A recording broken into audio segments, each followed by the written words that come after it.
Z again. Somehow, let me stop my video and start it again and see if it clears up a little bit.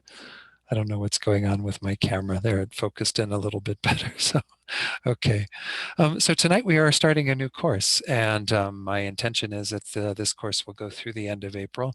It's kind of a perfect fit when I've taught it before. I think I've taught it in roughly 12 or 13 sessions, which I think is what we have from February through April for City Garba. So I'm hoping that we can accomplish this text in that time. Some of you may have had some exposure to this text before. It's not taught that frequently, but nonetheless, it is one of the mainstays of the mind training genre, maybe not as much as the 7-point mind training or certainly the 8 verses of thought transformation, but it's one that is well worth investigating. So what I'd like to do is get a little slideshow started where first we're going to go into the basic program, because this is part of what the FPMT calls the basic program. Again, it's Rinpoche's choice of words for this program, basic meaning those things that are basic to those studying in this tradition. Basic not meaning, ground level. So there are certainly many entry points for this text. It's not to say that it's, that advanced, but nonetheless, we will be going into some pretty major concepts with this text. And so again, just know that it is a little bit more of an advanced study, but by no means, again, should you feel that you can't engage in it, because I think it's really quite accessible. So the basic program itself is devised by Lama Zopa Rinpoche for Dharma students who wish to progress beyond introductory courses, those who are ready to commit to more in-depth study and practice. So ideally, it is good if people have preceded this with some study of discovering Buddhism, or at least, been around the Dharma for a while, studying the Lam Rim and what have you. But again, it's not absolutely essential. Essentially, this program offers a text-based introduction to the philosophical aspects of the Tibetan Buddhist Gelugpa tradition. And the Gelugpas are the last of the 4 major traditions to form. I think we may have even talked in this class about the Bon tradition, which was there prior to Tibetan Buddhism, and that's sometimes called a 5th school of Tibetan Buddhism. But essentially, there were the Nyingmas, the oldest school, the ancient ones, and then there are the Kagyus, and then the Sakyas, and then finally the Gelugpas. So the Gelugpas formed as a subsequent to Lama Tsongkhapa and his teachings. He lived from 1357 to 1419. So this is the main tradition that we study in the FPMT. And as it says here, it's a text-based introduction to the philosophical aspects, meaning that we study the texts in the same way that they do in the monasteries, which essentially means that we take a text and go through, and the teacher provides commentary on the text. So we've done similar things at City Garba before, but this is what the whole basic program is about. There are, in terms of the study component, there are different components of the program. The study component includes 9 core curriculum subjects and then 3 supplementary subjects. And I'll show you those 9 in a moment. But essentially the other ones that the 3, again, maybe not so important, and it's absolutely not required for you to study those in order to pass the basic program, or complete the basic program, though it's useful because they do supplement the information that is in the 9 core subjects. The subject completion tests, it means at the end of each subject, or possibly if it's a longer subject throughout that course, there are tests that are given, ways of having an examination to see how well people are retaining the material. There's discussion, ideally homework. I certainly do have homework for this class. Reading assignments, I will go through some of the readings and encourage people to do at least one of the additional books that goes into this, if you, again, are deciding to engage in the basic program more fully.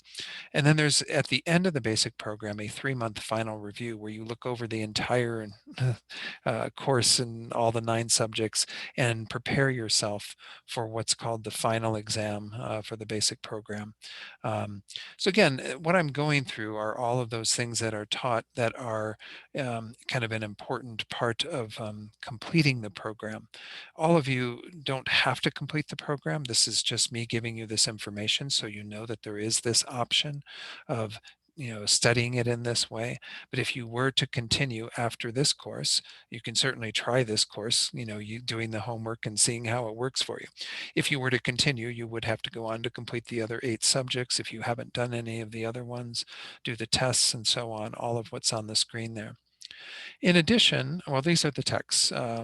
I don't know, I've got that one bar kind of thing showing at the top there, so I'm not sure if you can see this slide or not, but the very top of it is the stages of the path, the Lam Rim. This is one of the longest, I think it is the longest course in all of these 9, Lama Tsongkhapa's middle length Lam Rim. Then the Heart Sutra, which I'm actually teaching on Wednesday nights for TNL. This is Mahayana Mind Training is the course title that they give to this, studying the Wheel of Sharp Weapons. And then engaging in the Bodhisattva deeds. That's the name given to Shantideva's text, which you all have gone through with Geshe-la in Taos over the last few years.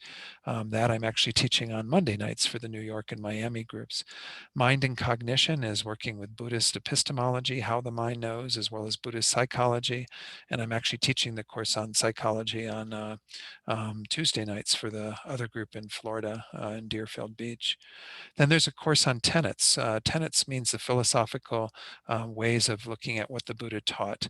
And there are 4 main tenet systems, and they have subdivisions, but it's a bit of a technical study. But that one actually next month, I think Venerable George Chernoff is going to be teaching tenets for TNL on, I think, Friday mornings is what I've heard. And then Ornament of Clear Realizations, that's the first text that we studied in the master's program, and it's just one of the 8 chapters that is studied. This is the one that Lama Zopa Rinpoche felt was really useful for students in the FPMT. And then Tathagata Essence, that's the course about Buddha nature, based on a text by Maitreya. And then Grounds and Paths of Secret Mantra, which is studied in terms of giving the tantric component to all of this. And so again, those are the 9 subjects that one has to study. We're trying to offer these when we can. TNL seems to be very committed to making this an ongoing thing for people to be able to do the certification, but know that it's a little piecemeal right now because you do have to get things, when one center might be teaching them and then when another center. But now that everything's online, you can actually do all of the study of these texts online with a qualified teacher and do all the homework and everything involved and actually fulfill the requirement. So you don't need to be there in person for teachings at this point, at least, and I doubt that that will change even after the centers reopen and the pandemic is more or less over. There are 3 other components to the FPMT basic program: an ethical behavior component. There's a little write-up on that I can supply to people if you're interested, but essentially it's Rinpoche's wish that people abide by the 5 lay precepts as they study these texts, which means not killing another being intentionally, not stealing, taking something that isn't offered to you. The third one is not engaging in inappropriate sexual behavior, which is adultery, any harmful sexual behavior where we're harming another, what have you. We want to refrain from that. And then the 4th is the only one of speech, that's not lying. And then the 5th is to refrain from alcohol and intoxicants. So I don't think Rinpoche intends that everyone has to completely refrain from those, but certainly while you're in class or engaging in these sorts of things, discussion or what have you, it's good to avoid that. But Rinpoche really feels that it is important that people demonstrate some commitment to Buddhist behavior as well. And so that's his guideline that he wanted in here. Practice component, there are guided meditations. Again, I may have a few during this course that I'm going to distribute here and there. Meditation assignments, practice days, short retreats. Some of these are really hard to do with the pandemic, but know that we'll do what we can to make those happen for those people who might be interested in certification. And then there is, of course, a 3-month Lam Rim retreat. This is the biggie in terms of meditation practice. It can be done in 3 individual months, but it's meant to be a Lam Rim retreat where you meditate on the topics of the Lam Rim. So people are required to do that after they've studied the Lam Rim course, which again was the first on the previous slide. After you've studied Lama Tsongkhapa's text, then you can engage in a solitary retreat on your own or with a group for, again, either a full 3-month period or for 3 one-month periods. But you do have to fulfill that requirement sometime, after you've started, again, taken the stages of the path, the LOM-RIM course, and so on.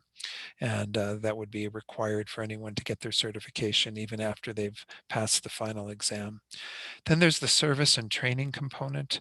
Again, this is when it's offered at a center, these tasks become very important, but even in regard to our online teachings, if you can help administer the program by guiding meditations, leading discussion groups, other activities, maybe at some point, if we have people who really want to do this, they might do a guided meditation once a week at another time on what we're studying tonight, and that could be done online, and somebody might want to guide that. So again, these are ways that people could contribute to the program. Those are the main components, those four. Again, the study, ethical behavior, practice, and then service and training. In terms of completing each individual subject then, attendance is required. And of course, because we aren't doing physical attendance in person, it is online. However, we're also recording everything online. So as long as people catch up on those recordings, you can miss a class here and there. It's ideal to be at all of the classes if possible. And again, this course is not so long. It's only these 3 months. Participation, participating as best as you can in what we're doing here. A meditation requirement. Once more, I might give out some meditations for people to do on their own, but that's up to you again to keep track of, as is attendance. I'm not going to keep attendance or do a roll call at the beginning of each class. There's a behavior component, as I mentioned, that also is on an honor system. And then finally, the tests that I will give to those who would like to do that. So again, these are the components for completing the subject, such as this Mahayana mind training course that we're starting tonight. In order to complete the entire program, most of this I already mentioned, but you have to complete all 9 of the core curriculum subjects. If you can do also the 3 supplementary, that's great. Participate in the 3-month final review. That final review used to be done just in person, but now, of course, it's online as well. People can, set aside time to be able to participate in that from a distance. And then finally, passing the exam and completing the LOM-RIM retreat. Those would be the big things that are involved in sort of putting the completion on this course of study. Now, to do all of those programs, I mean, essentially for centers to run them, they say that it's, if you were doing like a once a week thing, it would probably be at least 5 years to complete the basic program. There are some centers that are residential that offer the opportunity for people to come there and study. And in those cases, people can complete it in as little as like 2 years of study, 2 to 2.5 years. It is hard though, again, because as I said, it's sort of piecemeal. No center in the US that I'm aware of has set up the entire program in terms of mapped out how it will take place over the course of those roughly 5 years. Whereas a center in England, or our center in London, Jamyang, has just announced a program that they began actually last year, where they're allowing people again online to study with their geshe and to complete the full requirements and what have you. So again, it really depends upon the center, but just know that it's a little bit hard to kind of put it all together, but we're trying to make it easier and easier. And this is one of my little personal commitments that I'm trying to do with all the online teaching that I'm doing. That's why I'm teaching 4 basic program courses every week, this month at least. Next month, TNL's Heart Sutra class will be over, so I won't be doing that. But anyway, just know that this is something that I myself am kind of committed to. Payman A asks, what are the benefits of being certified? And I'll talk about who's that in the first slide in a moment. But the benefits of being certified are that one will then, of course, get a wonderful certificate. I mean, that's not the only benefit that you have, but the certificate was designed, put together by Lama Zopa Rinpoche, and so you have that certificate that shows that you completed that course of study. Of course, there's the benefit to your own personal study of having done that. But I suppose one of the big benefits for many people is that once you do complete any of our standard programs, such as Discovering Buddhism, basic program, and of course what I did, the master's program, is that you then are qualified to apply to be a registered teacher. It doesn't mean that everybody who completes these programs is guaranteed that they're going to get a position as a resident teacher, but as a registered teacher. But registered teachers in the FPMT are kind of at a premium. I mean, there are quite a few people registered at various levels, but they're always looking for more people who can play that role, who can begin to teach others in the way that I do and other people in the FPMT do. So know that that is one benefit that does come with this. If you do achieve the certification of in the basic program, you then can apply to the FPMT to become a registered teacher. And absolutely, I will be making copies of these slides available to John, and he'll make sure that they go out to everybody. The slides tonight will include the BP part at the beginning, and then what I go into in terms of the text. Yeah.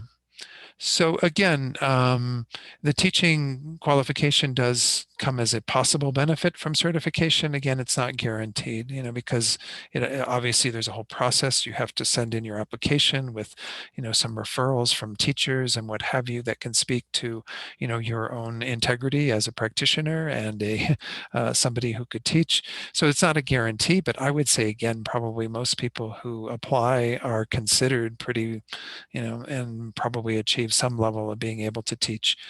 Essentially, when you come in at the basic program level, even if you haven't done Discovering Buddhism, at least this is my understanding, it may have changed, but I doubt that it has, you are then qualified to teach everything from basic program below. See, I came in at the master's program level. When I came in, they didn't even have Discovering Buddhism, and basic program was just being formulated. So I come in at the master's program level, which is the highest level of education that the FPMT offers as a standard program. And so then I'm qualified to teach master's program as well as everything below it. Now, I'm never going to teach master's program, I don't think, because it's pretty heavy duty stuff. But I'm qualified to teach BP by virtue of having completed the master's program. So again, if you finished the basic program, you could teach Discovering Buddhism, and they may even qualify just some people to do that initially. I don't know how they go about that registration process, but some people, they might say, well, we want you to teach at the very more foundational level to begin with before you teach basic program subjects. And then you get some, teaching under your belt, and then you can begin to teach more complex subjects later. But it's well worth doing the study also, just to bring the material deeper into your own mind.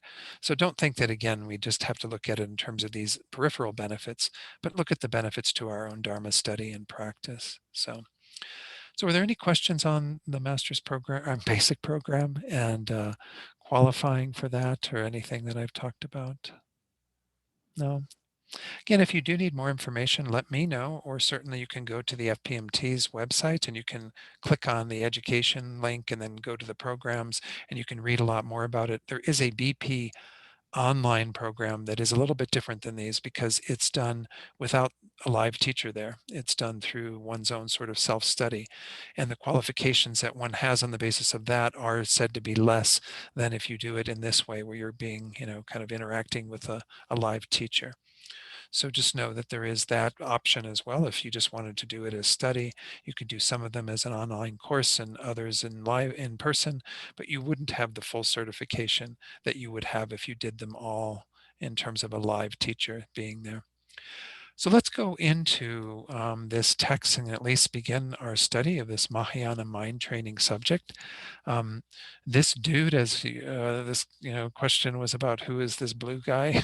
This is Yamantaka, or essentially he's the wrathful emanation of Manjushri. So we're going to be talking about him because he plays a key role in terms of even just the homage at the very beginning of this text, as well as throughout the text. And so again, you'll hear a lot more about him. I'm going to do a little bit of an introduction. And in the introduction, I'm essentially covering 4 topics.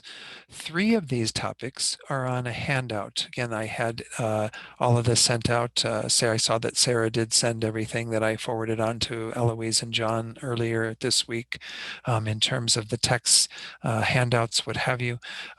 This one is a sort of overview of some things, a sort of introduction. It has these 3 topics: Introduction to Lojong, regarding the twin demons, and then talks a little bit about Dharmarakshita, who is the author of our text.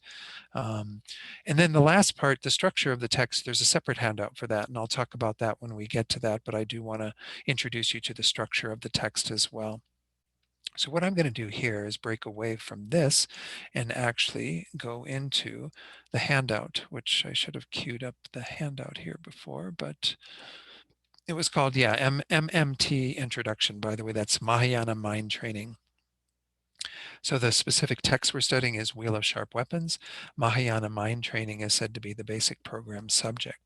So this is just to give us an introduction to the subject matter and to the text.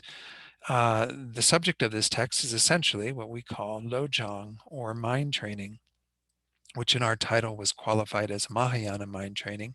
And that's because we can say that everything the Buddha taught is mind training, training our minds, changing our minds, transforming our thoughts, and so on. There's a little paragraph that I shared from Geshe Choni, who's actually the abbot of Kopan Monastery. He's been the abbot for a while. He was there when I led the November course back in 2015. Wonderful Geshe. Anyway, he teaches at Amitabha Buddhist Center in Singapore as well.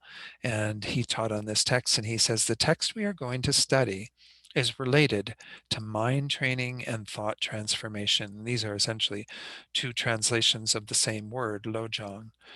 Mind, lo, thought, what have you, and then jong having the connotation of training, transformation. We're going to see this coming up on this page in terms of some additional comments.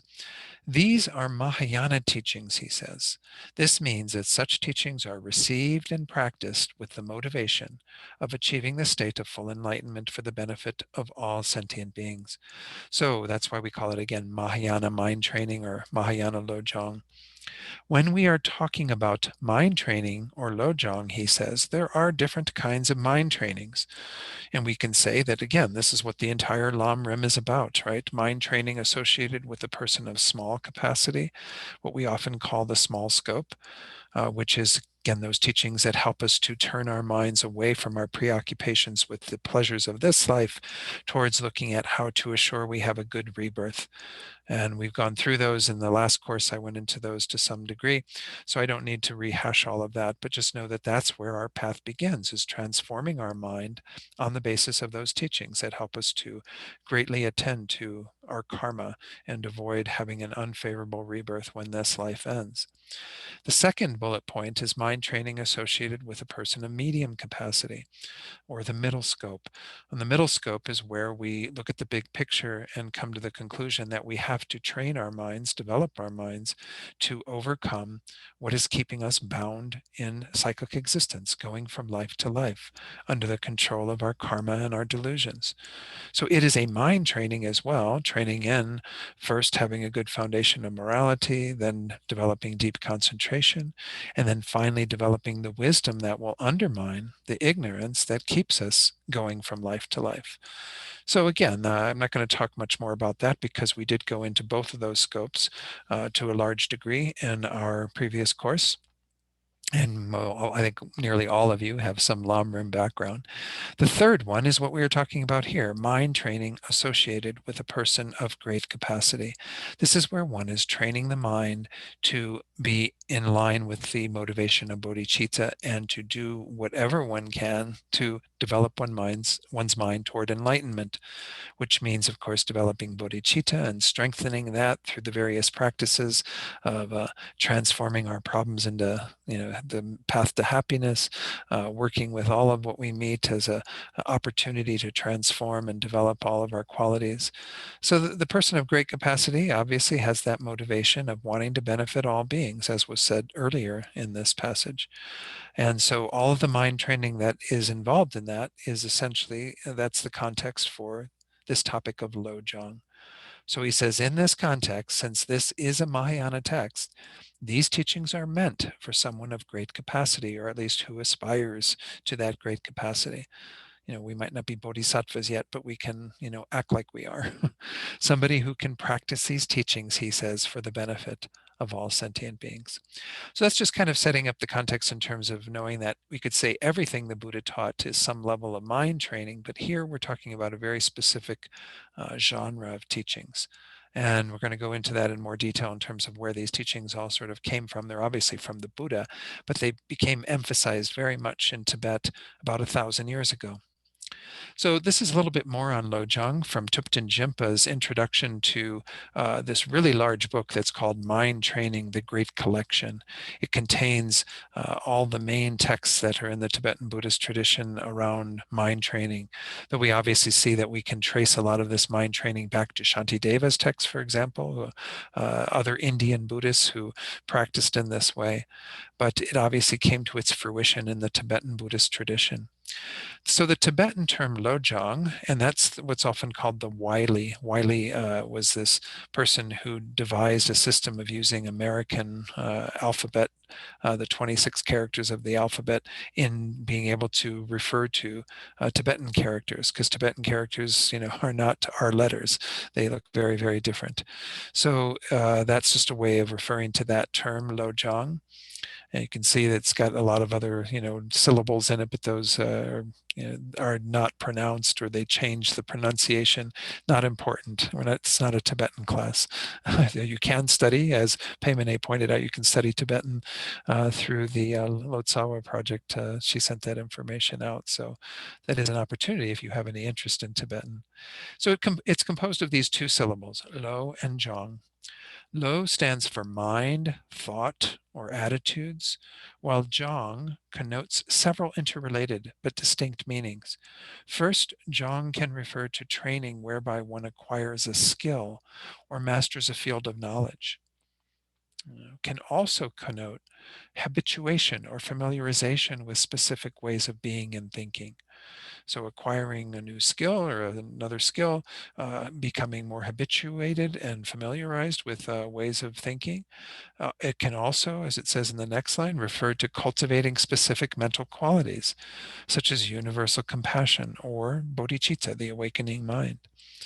And then finally, it can connote cleansing or purification, as in purifying one's mind of these delusions of craving, hatred, even the self-cherishing mind that we're going to see is one of the main targets of these mind training teachings. So again, the different orientations in terms of each of those four specific meanings of Jong, but they do integrate very much into what we are trying to do with this. So as he says there, all these different meanings carry the salient idea of transformation, whereby a process of training, habituation, cultivation, and cleansing induces a profound transformation, a kind of metanoesis.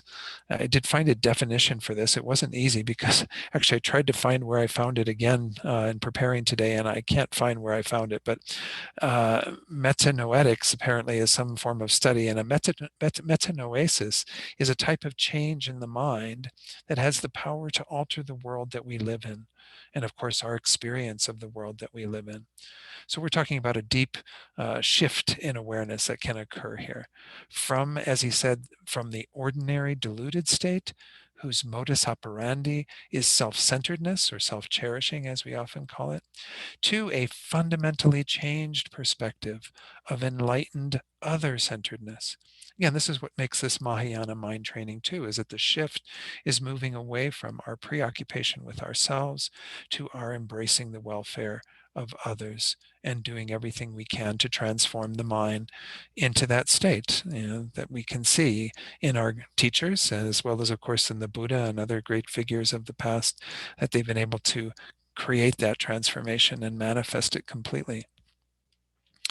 So let me go up a little bit. It's, as I said earlier, he says, broadly speaking, all the teachings of the Buddha and their associated commentarial explanations can be characterized as mind training in all four senses described above. However, what we are concerned with here is the emergence in Tibet of a specific genre of teaching.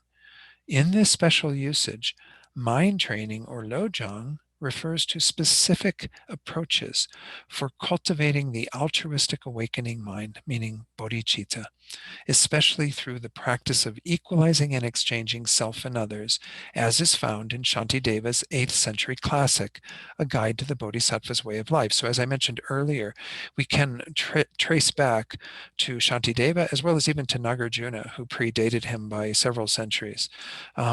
These similar types of teachings, which of course, we're not saying that they're not the teachings of the Buddha, but the Buddha didn't teach them maybe as specifically, and Nagarjuna and especially Shantideva elaborated on these.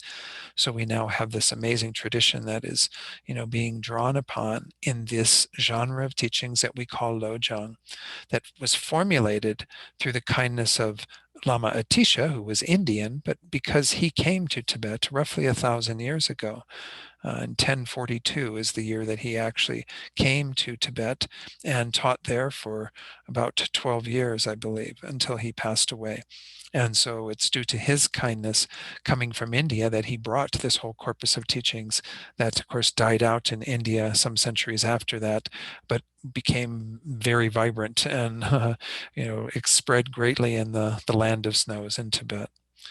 So it says there, when used in this sense that we're talking about, the term mind training or lojong represents an abbreviation of the fuller expression, mind training in the Mahayana, the great vehicle, or simply Mahayana mind training.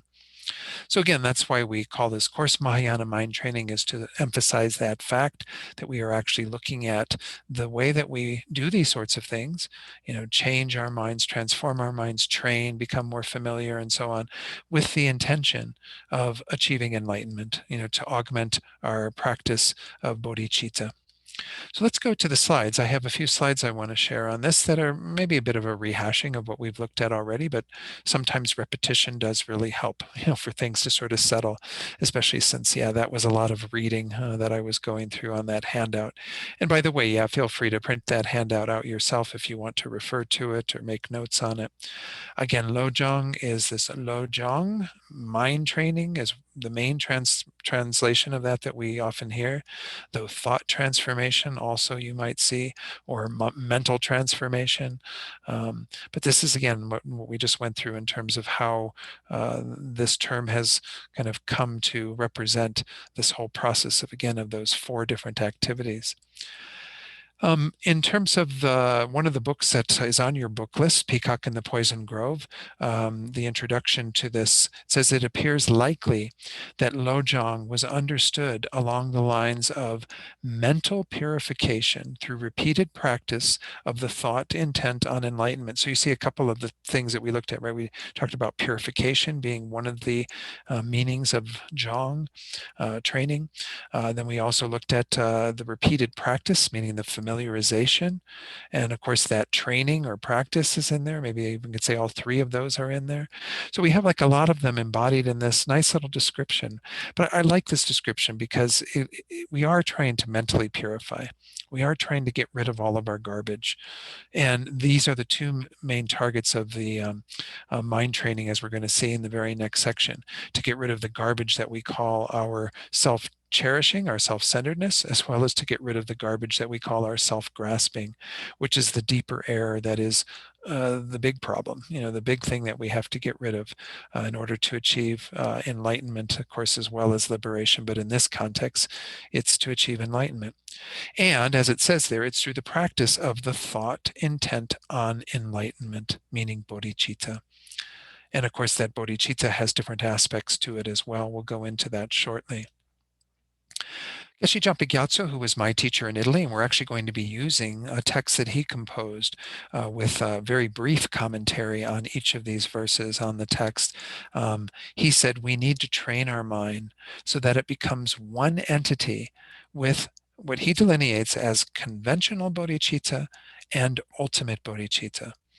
These 2, as we're going to see, are the antidotes to the self-grasping, the self-cherishing, which is what conventional bodhicitta addresses, and the self-grasping, which is what ultimate bodhicitta addresses. So I'm going to talk about those in a moment once I go through the twin demons, because I don't want to talk about them prior to talking about what are those 2 states of mind that Lojong is essentially targeting. So here I'm going to go back to the other handout. Again, I just had those few slides on Lojong and the meaning of that. There's one book on your book list by Glenn Mullen. It's a rather old book. I think it's still around. It's not, again, essential to go out and buy all of these. This one isn't on Wheel of Sharp Weapons. It's simply about mind training, Lojong. And I liked his way of describing this. There is one little point that, I'm going to correct to some degree, or at least provide a different perspective on. He says the principal feature of the Lojong approach is that it identifies the obstacles to enlightenment as being twofold. The first of these in Tibetan is Chezin. And again, there's the Wylie for that. Chezin, or the self-cherishing attitude, or again, what we sometimes call self-centeredness, self-preoccupation. This is, as he says there, the habit of always placing ourselves above others and of working to benefit ourselves at others' expense. We kind of hold ourselves as being the most important, and in the process of that, we diminish the importance of others. We all have this to some degree, and this can be in very, very subtle forms in some beings. But in most of us, it's pretty gross. It's kind of how we live our lives, thinking me, me, me, me, me, from the time we get up to the time we go to bed. Well, what I need, what I want, wanting things to go our way. And of course, this ends up leading us into unhealthy patterns. And a lot of our, maybe even all of our negative karma is generated on the basis of this self-cherishing mind. He says, let me scroll down again a little bit more. Glenn Mullen says, this is the great mischief maker that brings conflict and disharmony into our world and that causes us to harm others. It is the greatest single enemy to our peace of mind. Of course, both of these, what we're going to end up calling the twin demons, are essentially problematic, and which one causes more problem than the other is debatable. But nonetheless, let's just get rid of both of them. That's what this text is to help us to do. So obviously, this one does disturb us a lot, because when we live our lives from that vantage point of thinking that we are most important, then what other people need or want isn't important to us, and we end up causing them harm, saying things to them that put them down or diminish their importance, and in the process, we create a lot of conflict. The second obstacle is Daksin. Daksin, or ego grasping, or what we often call self grasping, the I holding ignorance. This again is and by the way, I won't use the term ego so much, because ego, it's not to say that it isn't completely accurate, because there are shades of it, but it's a term that comes out of, probably, I think, a Greek term, but it comes out of, Western psychology. What we mean by self-grasping, again, we're going to be exploring, but it's grasping at a sense of I that is a non-existent, that is actually false. So it's called here, as he says, this I holding ignorance. It's an ignorance that is incorrect, grasping at the I, grasping at the person that we are, the self or person. So that's why it's often called self-grasping. So he goes on to say this refers to the instinctive belief in a truly existent self, or sometimes we call it an inherently existent self, substantially existent self. Again, we're going to be looking at this in more detail later in the course, so I don't want to go into great depths on it, but we've talked about this many times, all of you and I, about what this ignorance is, that emptiness, the wisdom of emptiness, is the antidote to. So he goes on to describe it as the grasping attitude of seeing something independent and truly existent within ourselves. And we also see this in external phenomena. So the main one is the I that we're grasping at, that's our own sense of person. But we also grasp at everything around us to exist in this false way. The computer or phone or whatever it is you're looking at, you are grasping it to be inherently existent, to have its own phoneness or computerness from its own side, to be truly established as what we identify it as, to have its own identity, as its own existence through the force of its characteristics, all these sorts of ways of talking about it. This is the deeper error that we have. Now, He goes on to say this, and this is the sentence that I did put a footnote in this. This is not Glenn Mullen's footnote, and I will go through some slides that show an alternate view of this, the one that is in the footnote. But Glenn Mullen in this text, which again goes back quite a ways, I think it was published in the 80s or something, it says the second of the above two obstacles is in fact deeper than the first. Like I just said, self-grasping is the deeper error. And then he goes on to say, for were it not for the I-grasping habit, self-cherishing would not arise. This is debatable. Now, again, I'm not saying that he's wrong in what he's saying, because obviously, when you get into this chicken and the egg thing, what does come first? We have to say that there has to be probably some level of eye grasping for self-cherishing to even have the beginnings of that mind. But as I put in my footnote, that self-cherishing would not arise if the I-grasping were not present is debatable, as can be seen in the case of those practitioners of what we call often in the Sanskrit the Hinayana, or the individual vehicle, or sometimes I've heard it lately being called the fundamental vehicle, who have eliminated self-grasping but still do have some subtle self-cherishing. So hang on to that idea, and I'm going to talk about it shortly when I show you some slides from His Holiness. But the idea is that we do see, and I mentioned this briefly earlier, that the mind of self-cherishing, it's really quite gross with most of us, right? We have this mind operating at a very gross level in terms of how we live our lives. But it can get very, very subtle in terms of some level of self-concern that's still there, that isn't really delusional, but nonetheless is blocking us from enlightenment. So it's not to say that all instances of self-cherishing arise on the basis of self-grasping. And we're going to look at the relationship between these two when we get into the slides, all right? So just hang in there with this. I know I'm kind of talking about things without going into them fully, but that's because I want to do that a little bit to make sure that we kind of explain each of these completely before we go on to that. So continuing right after that little footnote that I put in there, nonetheless, both must be identified and counteracted, for both are constantly creating problems for us. That's why, again, we call these the twin demons. They are the things that are, messing with our peace of mind and our ability to, achieve anything that will be meaningful with our lives. So he goes on in the next paragraph to say the Lojong method inspires enlightenment within us by eliminating these two syndromes and by replacing them, respectively, with great compassion, or we can say the extension of that great compassion into our bodhicitta, our altruistic intention to benefit all beings, by becoming a Buddha. And secondly, self-grasping is replaced with the blissful wisdom of emptiness, which we're going to call ultimate bodhicitta. So conventional bodhicitta is that mind that is intent upon achieving enlightenment for the benefit of others. That's our conventional mind that is driven by great compassion. And then we have ultimate bodhicitta, which is the wisdom of emptiness that's cultivated within a mind of a being that has bodhicitta, the conventional bodhicitta. So it's kind of the wisdom of emptiness within a bodhisattva. We'll look at these on the slides as well shortly. So then he says, he reiterates what I just said. The Lojong approach then for eliminating these two obstacles is known as the method for cultivating the two types of bodhicitta, or enlightenment mind. The conventional bodhi mind, or bodhicitta, of love and compassion, and of course the altruistic intention based on those to benefit all beings by becoming a Buddha, and the ultimate bodhi mind, or bodhicitta, of the wisdom of emptiness, again, which is within the mind of a bodhisattva, somebody who has conventional bodhicitta. The techniques for cultivating these two bodhi minds constitute the main substance of the Lojong training.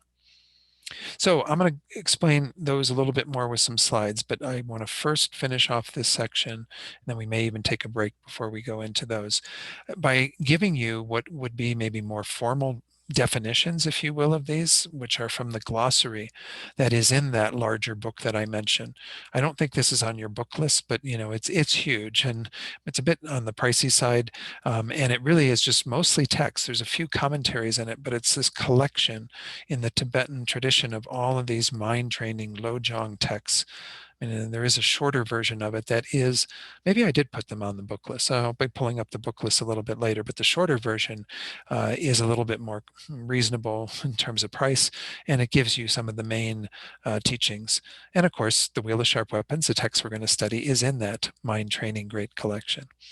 So in the glossary, self-cherishing, or Rang Che Zin, again, we called it Che Zin, abbreviated it in Glenn Mullen's description. This is the deeply ingrained thought that cherishes the welfare of your own self and makes you oblivious to others' well-being. This is one of the twin demons, Gongpon, that lie within our heart and serve as the source of all misfortune and downfall. The other twin demon being grasping at selfhood, self-grasping, which we're going to look at in just a moment. These two thoughts, self-cherishing and self-grasping, once again, are the primary focus of combat in the mind training practice. They are the enemy. They are what we are trying to get rid of at this point, to strike at. We're going to see this in the title of our text, striking at the heart of the enemy. These are the twin demons that we want to get rid of. The first one we have to really start with is self-cherishing. Why? Because we need to generate that bodhicitta that's conventional, that is our wish to become a Buddha for the sake of others. And then we can begin within that mind of bodhicitta to combat our self-grasping. And we can do them both, but I'm just saying that self-cherishing is perhaps the initial enemy, the initial demon that we have to get rid of if we're going to enter the bodhisattva path and begin our development of the wisdom of emptiness at a deeper level. Self-grasping, the second bullet point there, second definition in the glossary, again, that's daksin. And they put in the Sanskrit for some reason. It's atmagraha. Atmagraha? I don't know. I'm not very good at science with Sanskrit. Barely can pronounce it Tibetan. Instinctively believing in the intrinsic existence of your own self as well as of the external world. Self here means a substantial, truly existing identity. So again, when we talk about the person or the self, that's the basis upon which this is happening. The self that we're grasping at is this idea that the person or other phenomena have a substantial existence, a true existence, an identity that is, again, dictated from their own side, as opposed to, having some dependent existence. The idea of it being an independent existence is implied here. So again, I'll be going into these in more detail when we return after our little break here. We'll take about a 10-minute break. But just know that these are the two things that we're going to be going into throughout this whole text, and finding ways to combat these two minds through the force of these amazing teachings from Dharma Rakshita and the entire corpus of what are known as the Lojong teachings. Okay, so let's just take a short little break again till about 7:10. Give you a chance to stretch, get refreshment, whatever you need, and then we'll resume at that time, and I'll go through some additional slides and eventually take some questions. But if you do have questions coming up, please put them in the chat box if you need to. Okay. Okay, good. So I might just mention that I did put a little email or a chat bit in the chat box about with my email address in case you wanted to do this course for certification. And again, I those of you who have never done a course for certification, maybe this is just a nice time to try it. You don't have to go any further than this. If you decide after doing this one course with doing the homework and kind of taking an exam at the end, if it's too much for you, then you don't have to go on to others, but it might be an interesting little experiment just to see if you want to push your Dharma study a little further. So just know that that's a possibility. But I don't want to send all the homework and all this out to everybody because I don't know that it really does any good. It's just more confusing for people. But those who would like to partake of it, I'll be happy to supply you with those files, and then you can do that on your own. But for those who, again, aren't doing it, I don't know that you really need to get all the homework in that, because unless you want to just, do your own little self-study on it, what have you. But all right, let's go ahead and go into the slides then that are going to explain a little bit more and do a little bit of repetition, but explain a little bit more these twin demons that I just went through the handout in regard to that sort of introductory handout. The twin demons again, Gongpo Ni. Ni is the number 2 in Tibetan, just so you know that. Anyway, these are the demons too, the Gongpo Ni, self-cherishing, self-grasping. We're going to use these terms even though I'm not wild about self-cherishing, because it makes people seem like they can't take care of themselves, and that's not what we mean by this mind of self-cherishing. Kind of the opposite of taking care of yourself. It means again, holding yourself to be more important than others. So again, this was a review of that definition of Rangche Zin, the deeply ingrained thought that cherishes the welfare of your own self and makes you oblivious to others' well-being. We can see how it's operative in our lives, how we just kind of have blinders on as we go through our day, thinking only about what I need, what's good for me, and so on. And we often make mistakes in our behavior on the basis of that, because we neglect others and sometimes harm them in the process of that. So this is a little bit from Lama Zopa Rinpoche, a little teaching he gave called Cherishing Others, the Heart of Dharma. He says, if we analyze, if we just think, what is the characteristic of the self-cherishing thought? What is the main characteristic of that mind? The characteristic of that mind is seeking happiness only for ourselves. Seeking happiness only for ourselves. That is the function of that mind. Now, again, we can say that it operates in pretty gross ways in terms of our behavior. There is a fundamental kind of desire to be happy and to not suffer that is the basis for all of what Buddha taught. But this is already taking it outside of just that realm of wanting to be happy and not wanting to suffer, to say, I want myself to be happy only, and I don't really care as much about others. Obviously, we see how this is a huge obstacle to generating the wish to benefit all beings, without exception. If we weren't going to get to that place of holding all beings as dear, this is going to be problematic. But what they say often, and I'm going to take it off screen here for just a moment, because this is going to be coming up in some of the explanations from His Holiness. What they say is that this mind of self-cherishing, of course, it's a big obstacle for the bodhisattva or the bodhisattva wannabe, because we want to, have the welfare of every being as our goal. So in its very subtle forms, this self-cherishing acts as an obstacle to entering the Mahayana path, and therefore those who follow the Hinayana path are said to still have a very subtle form of self-cherishing. Those who follow the Hinayana path, or the individual vehicle, versus the Mahayana, the universal vehicle, they have different goals. The goal of that person who enters the Hinayana path, and there are two practitioners of that. You don't have to know all these terms. Some of them are going to be coming up in the slides. There's what's called the Shravakas in Sanskrit, which are usually translated as hearers, and then the Pratyeka Buddhas, who aren't really Buddhas, even though that's in their Sanskrit name. They are called solitary realizers. These two practitioners, they enter into the Hinayana path, their own path that will lead to individual liberation, and their goal is to attain the state that we call an arhat in Sanskrit, which means a foe destroyer. Those beings kind of remove everything that keeps them in the cycle of existence. Going from life to life, they attain their individual liberation from that.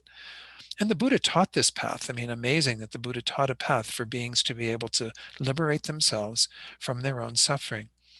But of course, those beings, because they are not taking the universal path and generating bodhicitta, they still have a very subtle form of self-cherishing. They are not thinking about the welfare of all beings. They're thinking about their own welfare, and they're on that track. But what they are engaged in is obviously a very virtuous path. So we can't say that all forms of self-cherishing are together with a delusion or together with this mind of self-grasping, because that person who enters the Hinayana, when they complete their path and attain that state of foe destroyer, they're free of the other demon. They're free of self-grasping. They have to be in order to achieve liberation, in order to attain their nirvana, to become a foe destroyer. So what this discussion that's going to come up shortly has to do with the fact that at a grosser level, for most of us in the world that have both demons, the self-grasping and the self-cherishing, they are going to operate in tandem. They're going to reinforce each other to a large degree. But we can't say that all instances of self-cherishing are there together with self-grasping, or that, as Glenn Mullen was saying, that self-cherishing depends upon self-grasping. Why? Because there are beings who abandon self-grasping. What was in that footnote was indicating those people on the individual vehicle who achieve complete liberation, who are free of self-grasping, still have this very subtle form of self-cherishing. Is everyone kind of getting what I'm talking about here? It'll come up in the description that His Holiness gives. This is the best description I've ever seen on the differentiation between these two states of mind and their relationship. And I've had my own thoughts about this since we studied it in the master's program and talked to various teachers and gotten different views. And then I read this book. It's called Buddhism, One Teacher, Many Traditions by His Holiness with Venerable Thupten Chodron. And it's really the best exposition on this that I've seen. So let me go through it, and then we'll see if we have any questions after I've gone through the discussion of this. So from self-cherishing comes the wish to further oneself. This is from Ling Rinpoche. From self-cherishing comes the wish to further oneself, even at others' expense. This causes, of course, all the killing, stealing, intolerance that we see around us. It is responsible for every conflict, from family problems to international wars, and for all the negative karma thus created. So again, different teachings that kind of show the harmfulness of this mind of self-cherishing, how it's operating and being focused on our own happiness, as was seen in the previous slide. Self-grasping, doxin, once more, this is on your handout as well, instinctively believing in the intrinsic existence of your own self as well as of the external world. But the main one that we are targeting here, again, where it starts and where our analysis usually starts, is looking at the I, the self that we are grasping at, and believing in ourselves to exist intrinsically, inherently. Rinpoche says in his book, Bodhisattva Attitude, it is because of this ignorance, the self-grasping of the person and the self-grasping of the aggregates, meaning the basis for the person, our body and mind, as well as, of course, we can say grasping at any phenomena that are other than the person. It is due to this ignorance that we have been suffering in samsara from beginningless rebirths up to now. And of course, it's also keeping us from being enlightened. You know, both enlightenment and our own liberation from samsara are attained through the wisdom that is counter to that, that overcomes that self-grasping. So, as was set out by Glenn Mullen in that passage I read earlier, the antidotes to these two obstacles, these two demons, are cultivating the two types of bodhicitta. Because this, again, is a Mahayana text, so we're going to look at this Mahayana presentation, how these two are the main obstacles to our becoming enlightened. So we need two states of mind that counteract them. One is conventional bodhicitta. This is how we often talk about bodhicitta when we do our motivation at the beginning of classes like we did tonight. That's what we're generating, is conventional bodhicitta, the wish to become a Buddha for the sake of others. We overcome the self-grasping with ultimate bodhicitta, which is when we unite that mind of bodhicitta that's conventional with the wisdom realizing emptiness, that is the antidote to that grasping at the self as being intrinsically existent. So conventional bodhicitta is the altruistic intention to attain enlightenment for the welfare of all sentient beings. It's a cherishing of others as opposed to the cherishing of self that is the one of the demons, the first demon. Of course, it's developed with these techniques or methods. We've gone through these extensively prior to this, and even in the last course, I went through into these in some detail. I will make available a little handout that recaps these in very broad terms. It doesn't go into the depth of meditation, but know that you can find texts that explain all of this. Maybe I'll even put that with that handout, a little bit of a resource for examining them further. But there are two main techniques and then a combined method where you take both of those and put them together, the sevenfold cause and effect, which is a way of feeling close to others through seeing that they've all been your dear, kind mother, very close to you and benefited you, and then wanting to be a benefit to them to reciprocate that kindness, and then equalizing and exchanging self and others, which we heard mentioned earlier tonight. This is the technique that's mainly within the Lojong teachings, that is about getting rid of our preoccupation with ourself, that self-cherishing, and exchanging it with cherishing others. Through the practice of Tonglen and so on, which we will be going into in this text. Tonglen is taught extensively in this text. And then you combine those and you can make that into a very effective method. So I'm not going to go into all those tonight because, again, it takes us a bit off track of what we're trying to do and going through this text and getting into the actual verses. But nonetheless, know that there's many teachings in the Lam Rim texts about these methods for developing bodhicitta, what we there just call bodhicitta, but we mean conventional bodhicitta, that altruistic intention to become a Buddha for the sake of others. Ultimate bodhicitta is the wisdom directly realizing emptiness that is inspired by that altruistic intention.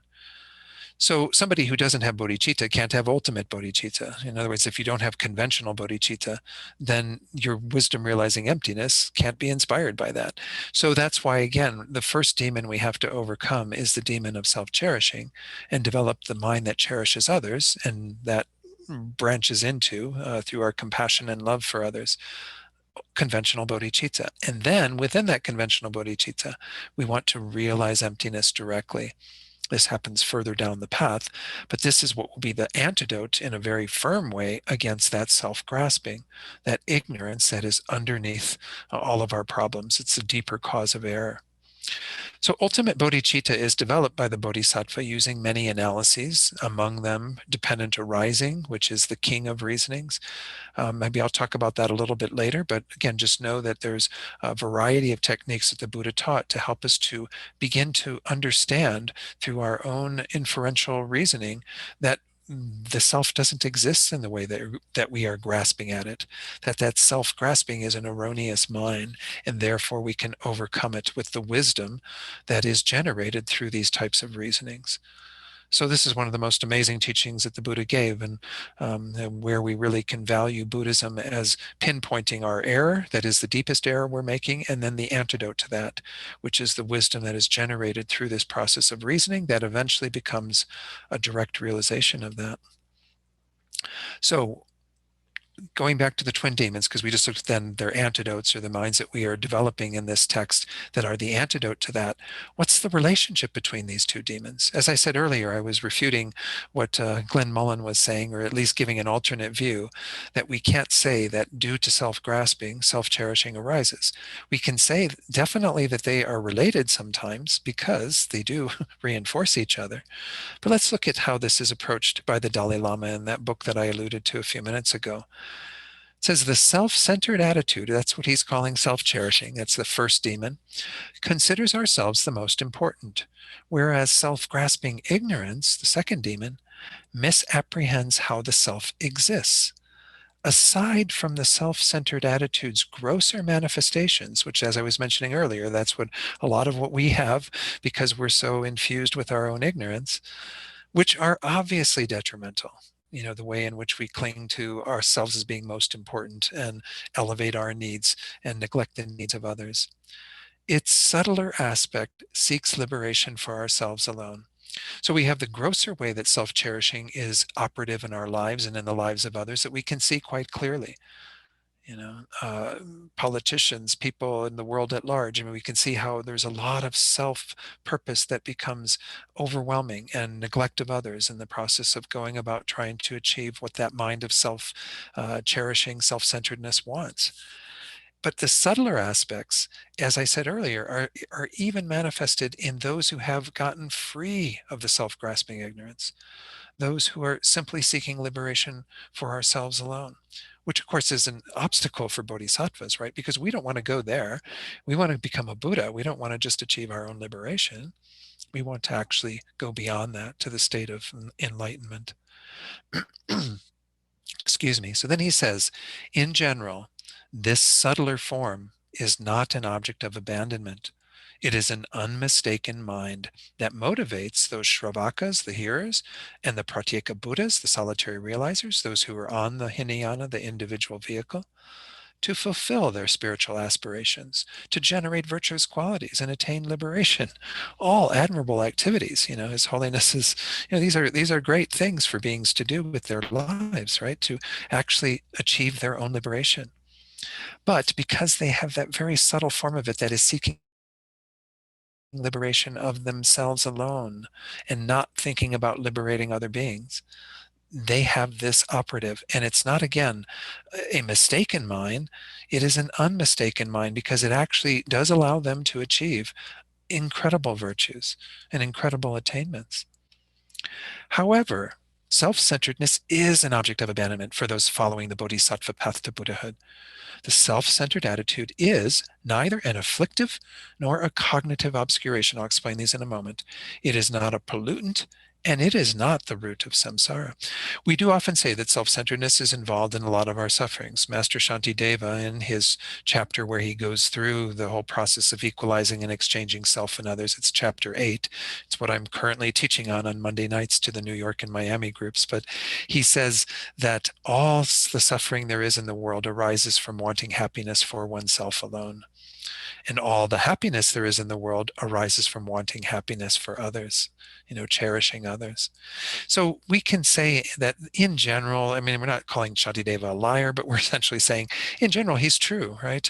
Because it is a problem for most beings. But when we get down to this very sort of subtle level of self-centeredness, where this self-centered attitude becomes an obstacle to our going to enlightenment, well, then we're going to treat it as if it's the grosser form. We're going to be as, aware of it and trying to do what we can to diminish it as we do the grosser forms of that mind manifesting, because it's a problem for us who want to become enlightened.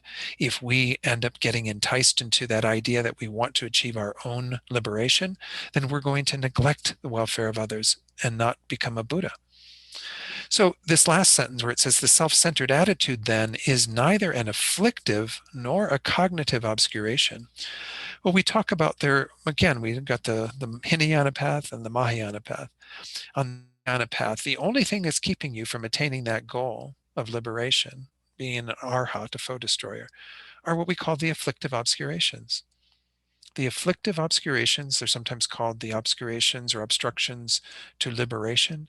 They are your ignorance, and of course, all the delusions that arise on the basis of your ignorance, your attachment, your anger, and so on, and all the seeds of that.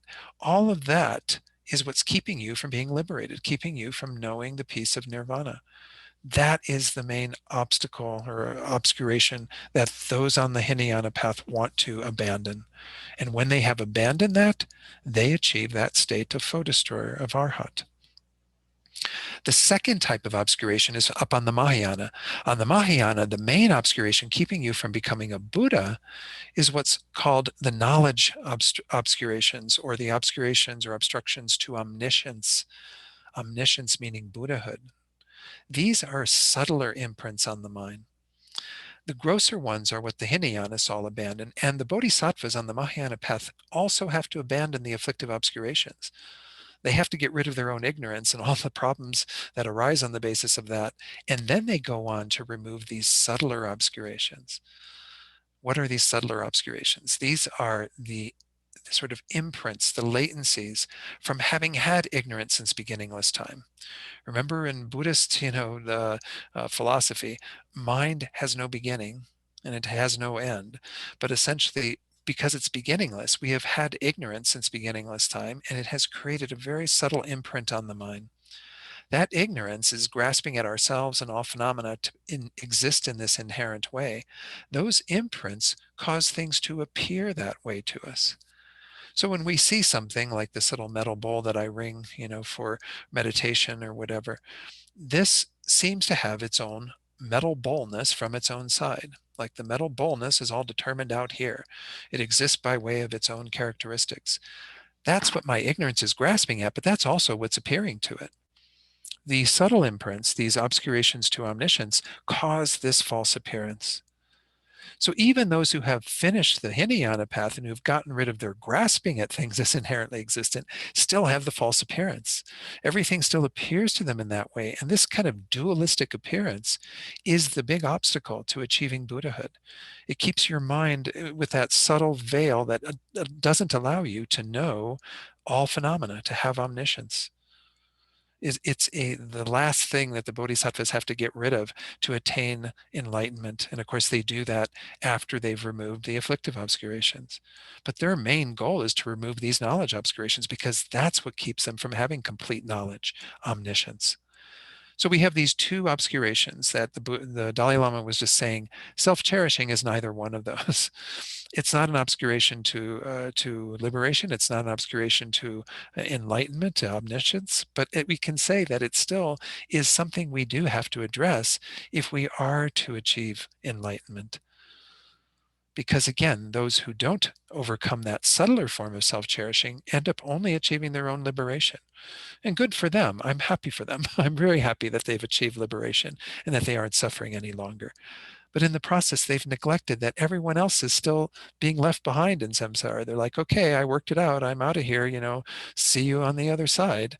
And of course, in these teachings, I think I may have mentioned this previously in teachings to all of you, but they say that that isn't the final result, unfortunately, for those beings. They check out of samsara, they attain that solitary peace of nirvana, and they hang out in that peaceful state for who knows how long, until they're finally stirred through some shift in their minds to enter the Mahayana path. A Buddha will sort of tap them on the shoulder in a sense and say, guess what? You haven't done all the work. You haven't achieved your greatest potential.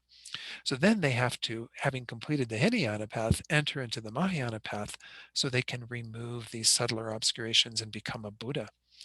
So those of us who have some inclination towards the Mahayana path should ideally enter the Mahayana path right from the beginning, so we don't have to waste all that time in solitary peace before we actually, begin the process of becoming a Buddha and helping all beings.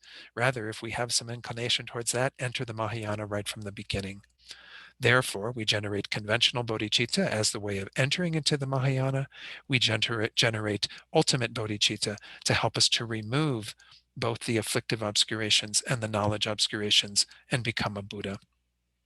Okay, so His Holiness was saying self-cherishing doesn't fit into either of those obstacles, but nonetheless, it is a problematic mind for us, and one that we do need to take seriously. And in its grosser forms, as he was saying, it does arise together with our self-grasping. So we do see it operative kind of together. That's why they're twin demons. They kind of come together in a pair often. But in their subtler form, we would have the self-cherishing mind still existing in those people who've even gotten rid of their self-grasping. But for the bodhisattva, they want to get rid of both of them, because both of them are obstacles to achieving, the entering into the Mahayana and achieving the realization of emptiness and so on. But again, they're not technically fitting into either category of obscurations to liberation or obscurations to omniscience.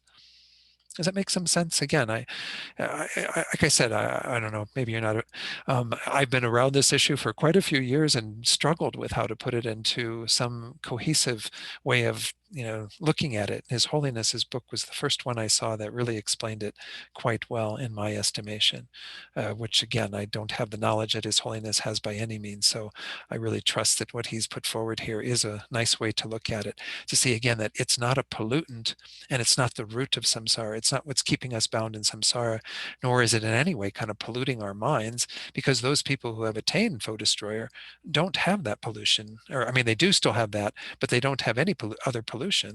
So this self-cherishing mind, as was pointed out earlier, it can't be something that is an affliction or a delusion.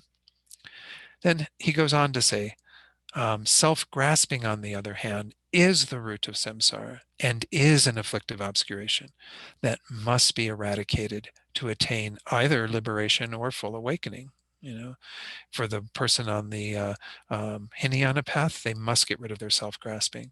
For the person on the Bodhisattva path leading to Buddhahood, they too must get rid of their self-grasping. But the Bodhisattva goes on to get rid of their obscurations to omniscience. And in order to enter the Bodhisattva path, of course, they have to diminish their self-cherishing. Whereas those on the Hinayana path can still have a subtle form of self-cherishing that keeps them oriented towards achieving their goal, but causes them in the process to neglect the welfare of others. They're not harming others by virtue of that, but they're not helping them either. Then he says the self-centered attitude and self-grasping have neither a causal relationship, unlike what Glenn Mullen seemed to be saying, that if it weren't for self-grasping, self-cherishing wouldn't arise. That implies a causal process, right? You have to have the cause in order for that result to arise.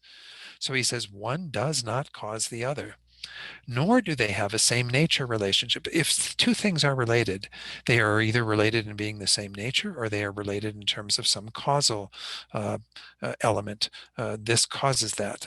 If they don't have that causal relationship or a same nature relationship, then they don't have a real determined relationship. They have, again, some way that they can still work in tandem with each other, but they don't have anything that is that definite. So he says there, in terms of the same nature relationship, if one exists in a person's mind stream, the other doesn't necessarily exist. And you could spell out different examples of this, which is what His Holiness goes on to do.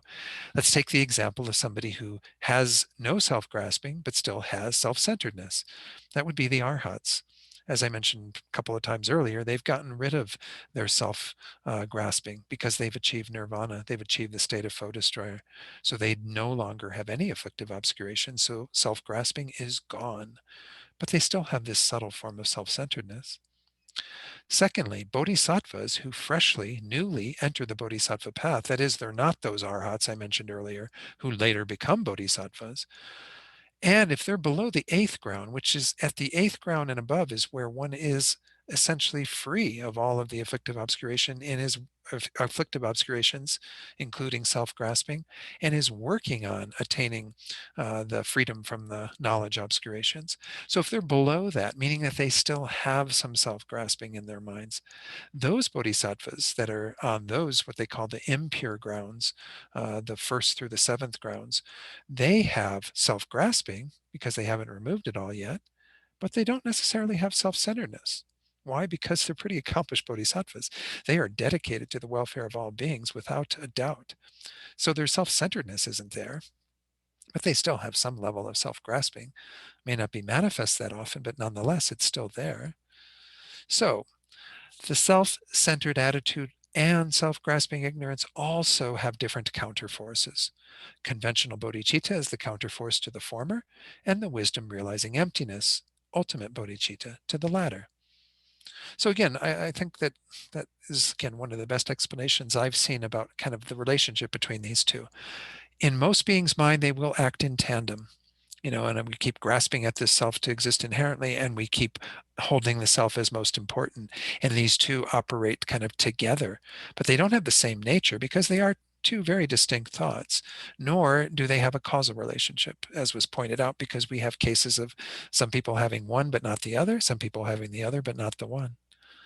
So any questions on this? I hope I've made it clear in the way I've explained it, but it is kind of important to get clear on these because the whole text is structured in terms of developing conventional bodhicitta and developing ultimate bodhicitta, which, as we see, are the antidotes to these twin demons. Anyone? Any questions? No? Okay. All right. Well, if questions come up, please, again, feel free to put them in the box or to send them to me. You can direct them to me individually. I'll do my best to answer, find some time to do that for you and maybe even bring them into next week's class. All right. So now we're going to go back. I'm not going to go back to the slides because I just wanted to introduce from the handout Dharmarakshita, who is the author of our text. There's not a whole lot to say about him. In fact, there's not a lot of information that's available really out there about him. He doesn't have any texts that were in the Sanskrit corpus of teachings, or of treatises that anyone's aware of. They seem to be mostly the two main texts that he wrote, which is this one and another one called The Peacock Destroying Poison, I think is the name of it. These two texts are really only extant in the Tibetan, and it seems that they have a lot of Tibetan references. So it's this Dharma Rakshita and his being attributed as the author of this are actually a little bit in question. Lama Atisha brought these texts to the land of snows, to Tibet. So he was one of Atisha's gurus, Dharma Rakshita. As it says here, Dharma Rakshita was one of what are often called the three bodhicitta gurus, along with Maitri Yoga and Dharmakirti of Suvarnadvipa, who is often referred to as Sir Lingpa. He lived in Sumatra, which is down in Indonesia. And these three gurus provided special instruction in the cultivation of bodhicitta to Atisha. And the story goes that he had to.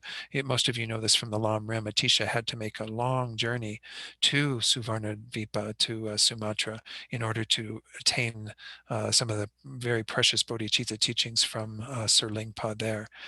Dharma Rakshita, on the other hand, was in India, as was Maitri Yogi, but these were the three ones that are always attributed in all the historical accounts of Atisha as being the main gurus who taught him bodhicitta. Dharmarakshita is also purported to have been Atisha's instructor in the literature of the lower vehicle of the Hinayana at the monastery that's called Udantapuri in India. Again, these monasteries don't exist any longer, but nonetheless, this is also one historical role that he's said to have played in Atisha's development of his Buddhist knowledge. Dharmarakshita himself, in that third point, was said to be a follower of Hinayana tenets, specifically those of the Vaibhashika system. Now, we talked about the Hinayana vehicle, and we can say that Hinayana tenets to some extent do favor the Hinayana vehicle, but they also do follow certain bodies of teachings that the Buddha gave. In the Hinayana are both the Vaibhashika, which is mentioned here, and what are called the Sautrantika. Those two schools or tenet systems mostly adhere to what we know of today as the Pali Canon, the Pali teachings of the Buddha, those that made it into the public at large in the Pali language. Whereas the Sanskrit teachings are those that the Mahayana tenet systems adhere to. The Mahayana tenet systems include the mind only, the Chittamatra, and the middle way, which is the system that we study, the Madhyamaka. So just know that he was said to have been of a lower tenet system than what Atisha was. But yet, based on the writings that are attributed to him, such as this text and the stories told about his compassion and so forth, it is likely that he was following the Mahayana path, and he wasn't an actual Hinayanist in terms of practice. He may have been following a lower tenet system philosophically, but he was aimed for Buddhahood. That was what he was trying to do. There is a story about how he was a person of such great compassion that he once gave away a piece of his own flesh to help cure someone of an illness. And there were all these miraculous things that happened on the basis of that. You can read more about it in that passage, that section of Peacock and the Poison Grove, which is the two texts that Dharmarakshita wrote with commentary from Geshe Sopa. Wheel of Sharp Weapons, along with the other Lojong texts, again, the poison destroying peacock mind training. So I said it the opposite way. I think I said peacock destroying poison. The peacocks are destroying the poison in a sense, but it's the poison destroying peacock mind training are among a group of works that include some of the earliest examples of the mind training genre, the Lojong genre. Both of those texts are included in the great collection of mind training. So that's kind of enough about Dharmarakshita, other than maybe just recapping that on my slides, which I'll share right now. And then we can get into the text a little bit before we conclude tonight. Again, one of Atisha's three main gurus, purported to be a follower of Vaibhashika tenets, a lower philosophical system, but was also following the Mahayana path, it seems, from the teachings he gave. This is supposedly a drawing of what Dharmarakshita looked like. The structure of the text. This is the last point before we actually get into it. And what you'll see is there is another handout, and I'll go to that one in a moment. That handout has some main divisions. The first is the homage, which we're going to proceed to tonight. Then we have the bulk of the verses, 102 verses, dealing with conventional bodhicitta, meaning trying to combat our self-cherishing, our self-centeredness, so that we can enlarge our motivation to think of others and to develop bodhicitta. Then we have ultimate bodhicitta covered in verses 103 through 116. And then we finally have a dedication. That's the essence of what we're going to be doing over these next 3 months. And you might wonder, wow, 3 months to cover 117 verses? Well, there's a lot to talk about in a lot of these verses. So I'm, hopeful we'll get through the entire text, because I think God budgeted enough time for it. But nonetheless, don't be surprised if it does take the whole time to get through these 117 verses. So let me show you the outline that you do have. And I will point out that that outline does have some errors on it based on, this was presented as part of that book by Thupten Jinpa, Essential Mind Training, or the Mind Training Great Collection. And in it, he's working with a slightly varied, there are different versions of the Tibetan text. And in his text, there's one less verse in this beginning part, or there's something weird with the numeration. So what we're going to see is when we get into the actual text, verses 1 through 8 are about how bodhisattvas transform afflictions and self-grasping into the path. Then verse 9, instead of 8, which is indicated there in that second box, verse 9 will be about practicing removing other suffering and giving them happiness. Sound like Tonglen? It is. Okay. Then verses 10 through 48 are the whole set of verses on karmic cause and effect and their antidotes. And then we go into the rest, and the rest of of it is exactly the same. So somehow they have the verses kind of shifted around a little bit so that they end up with a slightly different outline on this page. But know that again, the first box should be 1 through 8, the next box 9, and then 10 through 48, and then everything else is the same. So as you see, other than the homage, which isn't included on this, everything else up through verse 102 is included in conventional bodhicitta, verses describing method practices aimed at attaining enlightenment for the sake of all sentient beings. Again, what we mean by our conventional mind of enlightenment, bodhicitta.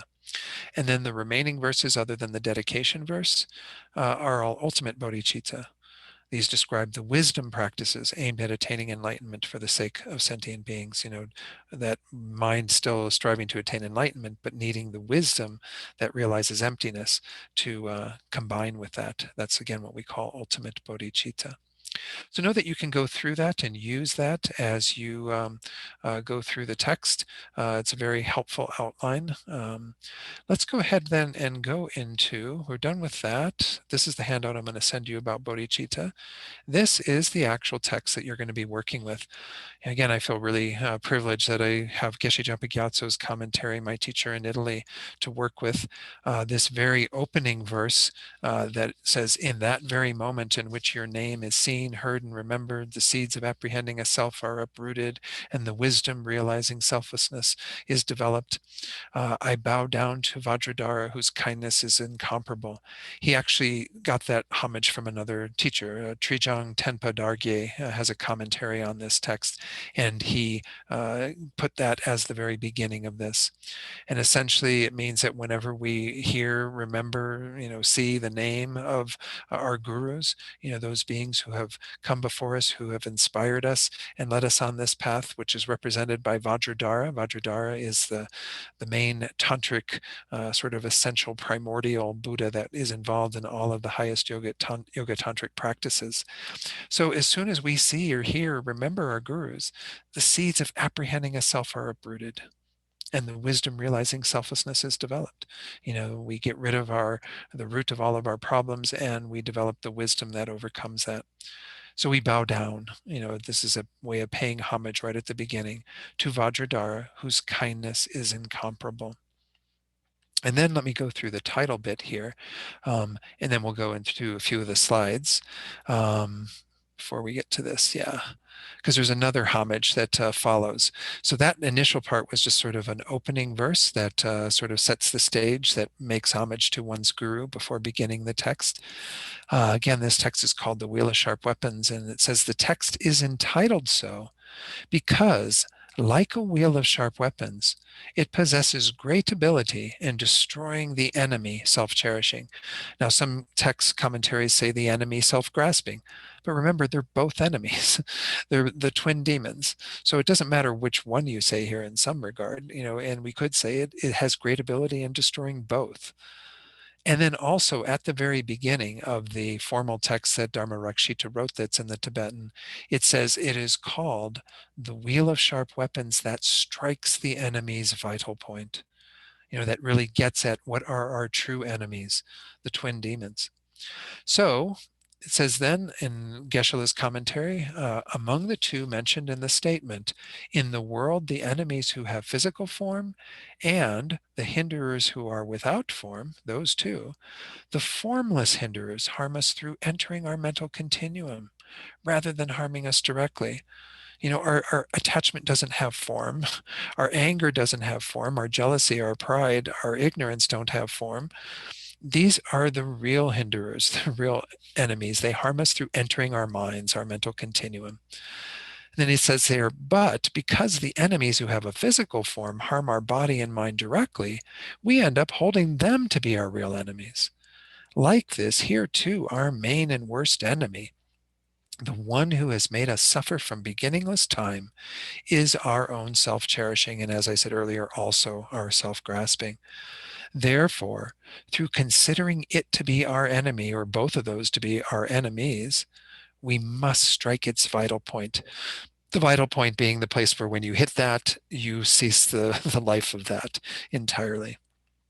You end the life of those afflictions, those that is self-grasping, and then of course the self-cherishing mind that is such a major obstacle in our becoming a Buddha. So then it says, since this text thoroughly hits the vital point of the enemy self-cherishing, it is called the wheel of sharp weapons. So let's take a look at the slides that give a little bit of an idea of this wheel of sharp weapons. What do we mean by this? What is the reference to this? We can actually see that even in this little picture of Yamantaka, who we're going to pay homage to shortly as another sort of verse of homage that Dhammarakshita does, there is a wheel. But anyway, we'll see these in a moment when we look at this idea of the wheel of sharp weapons. I'm throwing in here a little motivation thing that comes from Geshe Ngawandharge, who actually was Eloise's teacher. Maybe Eloise some night will tell us some stories about him. I never had the good fortune of meeting him, but the essence of Lojong practice, he says, is to try to bring the teachings and the mind together. If there is a gap between them, the essence of the teachings is not present. Motivation is most important. So this is something to keep in mind. And then his further advice, he says, we should wish that we may apply this teaching so that we may generate bodhicitta in this life and attain enlightenment for all beings. We should rejoice at this rare opportunity.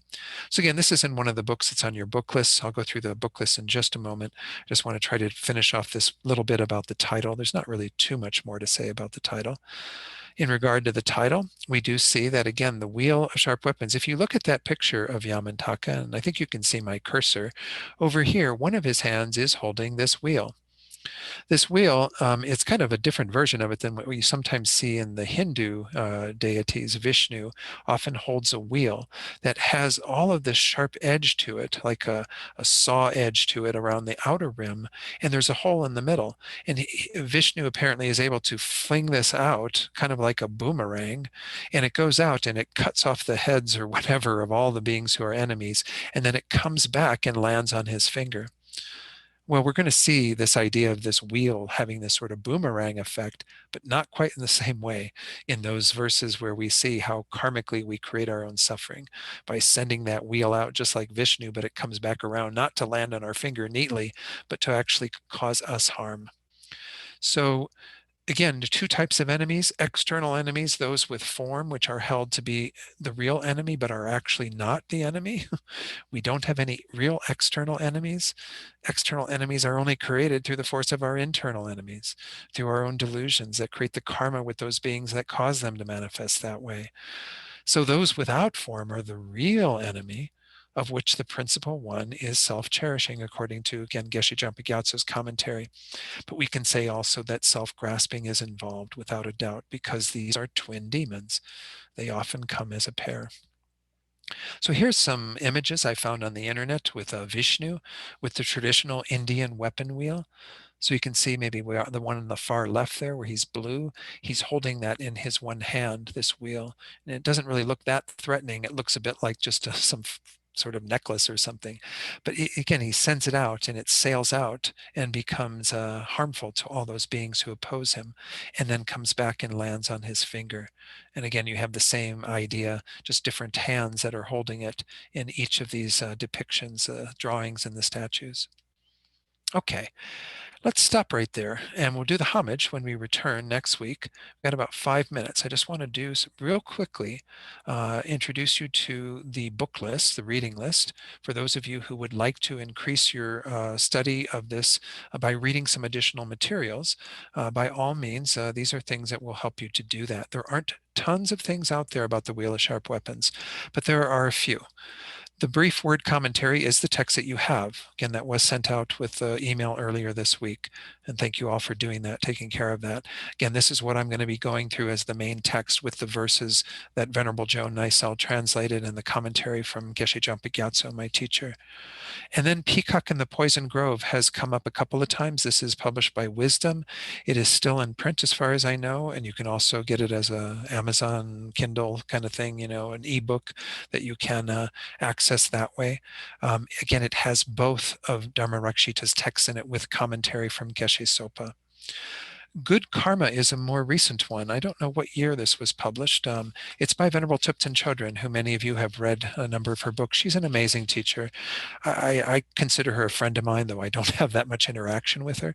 The times I have talked with her, she's been really just so sweet and so helpful. This was written 5 years ago, 2016, published then.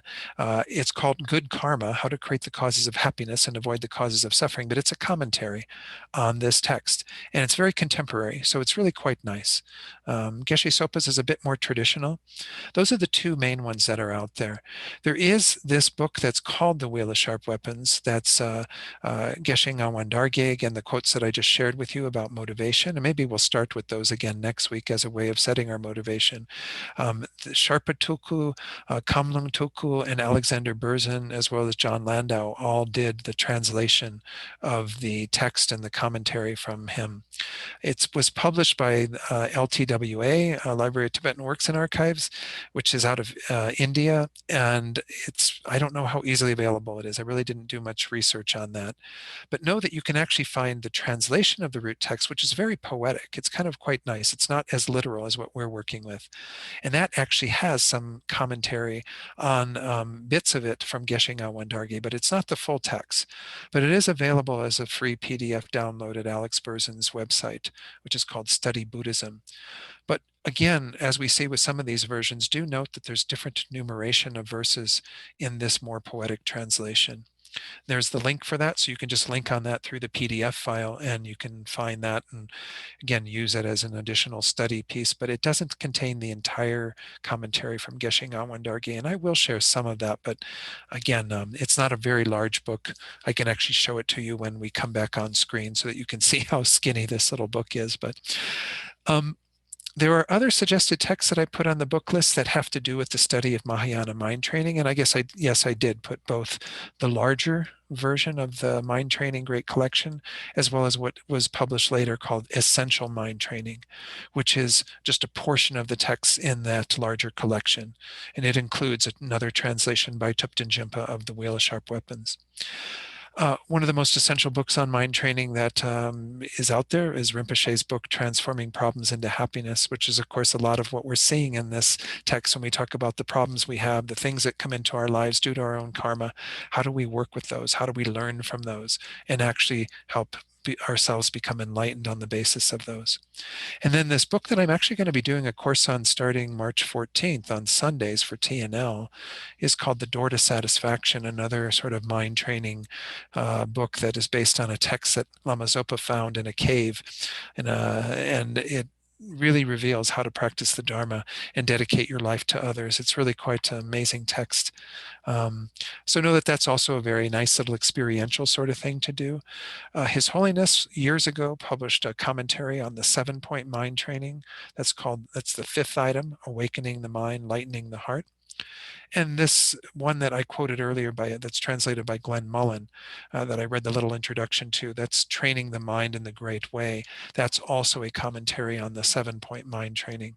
The 7-point mind training I taught previously to Siddhi Garba, to all of you up there. It's one of the more famous mind training Lojong texts. It's not part of the basic program, but again, it has similar ideas because it's part of the whole genre of Lojong. And then, of course, there's the 8 verses of thought transformation by Geshe Langri Tangpa. It's not on your list, but that's a shorter version of some of the key advice around working with transforming problems into happiness and so on. So I think that's all that I had to go through. I don't know if there's anything else that I'm missing. So those were the main handouts that you got. Again, yeah, Rinpoche found it in a cave. It's quite amazing.